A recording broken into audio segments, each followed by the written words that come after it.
Vlaga i plijesan česti su problemi u domovima koji narušavaju izgled i štete zdravlju.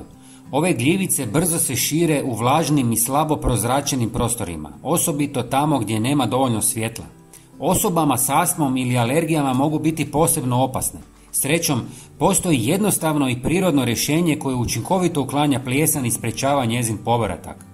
Prije nego otkrijemo ključne sastojke, poslušajte nekoliko kratkih ali važnih savjeta kako biste spriječili stvaranje vlage i zaštitili svoj dom.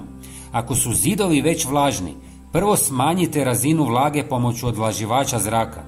Na kraju ću vam pokazati jednostavan način kako sami možete napraviti prirodni upijač vlage. Redovito provjetravajte prostorije kako bi zrak cirkulirao i spriječio zadržavanje vlage. U kupaonici i kuhinji koristite ventilatore koji će smanjiti vlagu nastalu kuhanjem ili tuširanjem. Također, nemojte gurati namještaj preblizu zidovima jer to sprečava protok zraka i pogoduje stvaranju plijesni. Sada prelazimo na dva učinkovita prirodna sredstva koja uništavaju plijesan. Prvo rješenje služi za uklanjanje već postojaće plijesni, dok drugo pomaže u smanjenju vlage i sprečava njezino ponovno pojavljivanje. Ako su vaši zidovi svijetli, pomiješajte 200 ml alkoholnog octa i jednu žlicu češnjaka u prahu. Za tamnije zidove možete dodati i žlicu usitnjenih klinčića. Smjesu ostavite nekoliko sati da odstoji, zatim je procijedite kroz gazu i ulijte u bočicu sa sprejom. Dobit ćete snažno prirodno sredstvo koje učinkovito uništava gljivice i bakterije.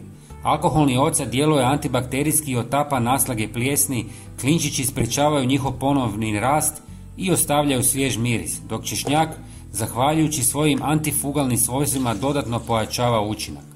Poprskajte zidove ovim pripravkom, ostavite da djeluje oko sat vremena i zatim prebrišite suhom krpom.